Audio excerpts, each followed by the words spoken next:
आज की कहानी।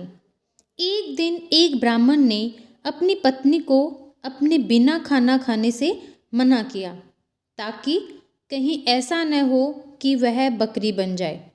इसके जवाब में उसकी पत्नी ने भी उससे यही कहा कि वह भी उसके बिना खाना नहीं खाएगा, ताकि वह कहीं चीता न बन जाए। दोनों राजी हो गए।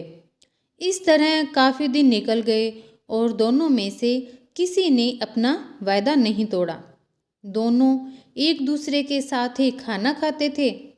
पर एक दिन उस ब्राह्मण की पत्नी ने अपने बच्चों को खाना देते समय उस खाने में से चखने के लिए एक कोर खुद खाकर देख लिया। उस समय क्योंकि उसका पति वहाँ था नहीं, सो उसकी पत्नी तुरंत ही एक बकरी बन गई। जब वह ब्राह्मण घर आया तो उसने देखा कि एक बकरी उसके घर के चारों तरफ घूम रही है। यह देखकर वह बहुत दुखी हुआ, क्योंकि वह तुरंत ही जान गया कि वह बकरी और कोई नहीं बल्कि उसकी अपनी प्यारी पत्नी थी। उसने उसको अपने घर के आंगन में बांध दिया और उसकी बड़ी सावधानी से सेवा करने लगा।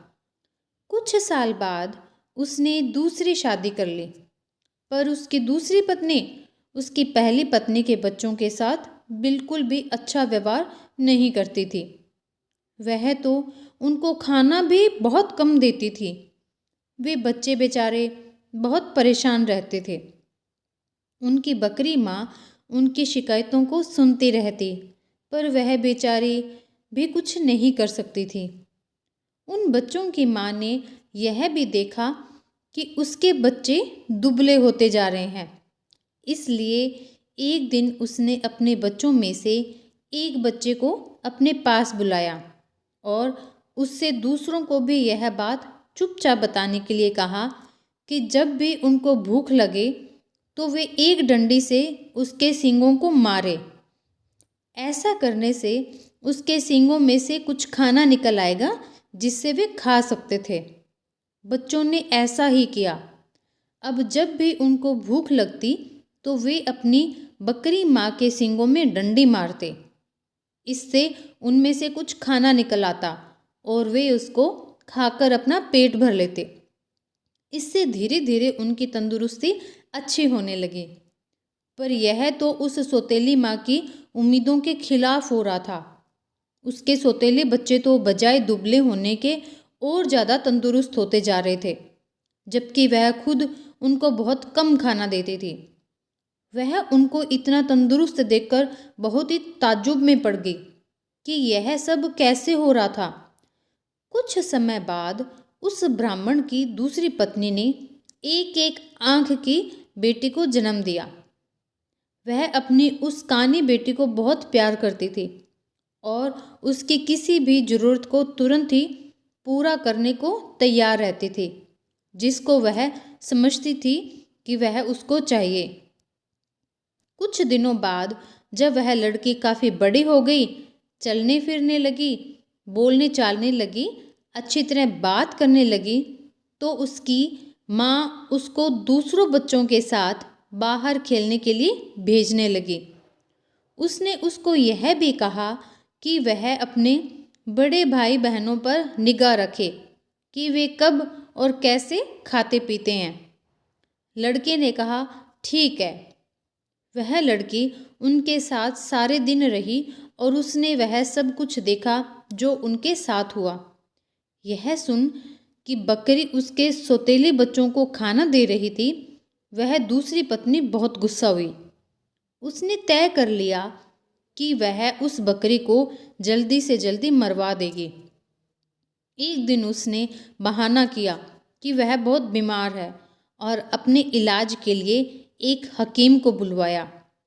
उसने उस हकीम को रिश्वत दी और कहा कि वह उसके लिए दवा के तौर पर बकरी का मांस खाने के लिए बताए। उस हकीम ने ऐसा ही किया।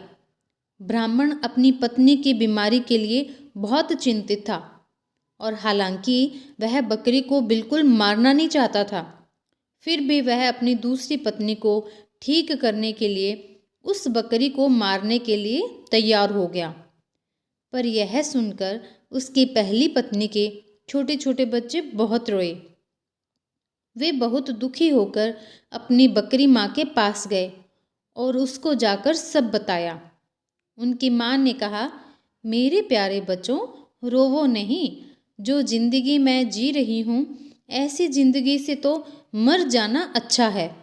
रो नहीं, मुझे तुम्हारे खाने को लेकर कोई दुख नहीं है, क्योंकि अगर तुम मेरा कहा करोगे तो खाना तो तुमको उसके बाद भी मिलता रहेगा।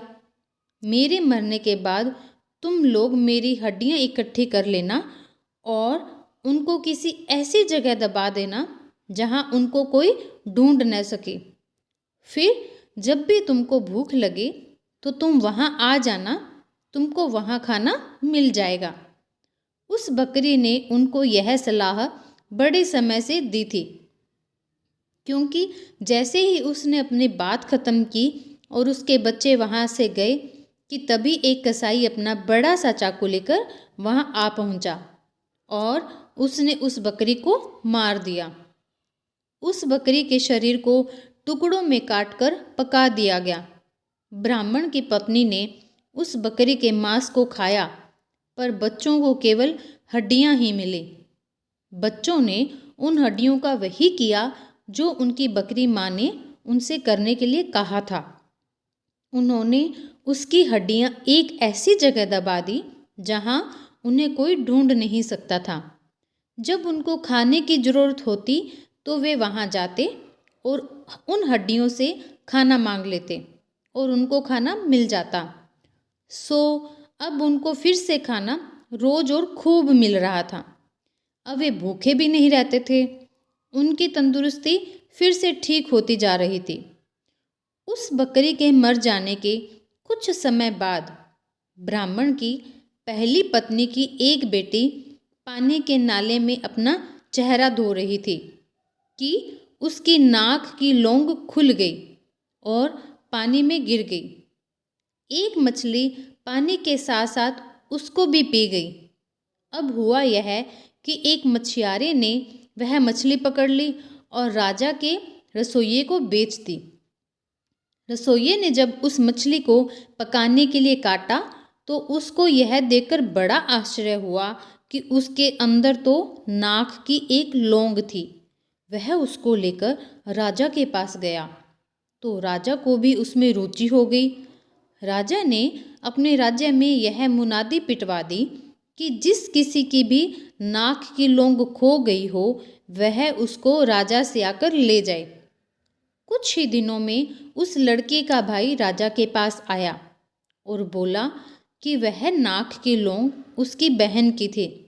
उसकी यह नाक की लौंग उसका चेहरा धोते समय नाले में गिर पड़ी थी। राजा ने उस लड़की को बुलाया तो वह उसकी सुंदरता और अच्छा व्यवहार देखकर इतना प्रभावित हुआ कि उसने उससे शादी कर ली और उसके परिवार की भी खूब सहायता की।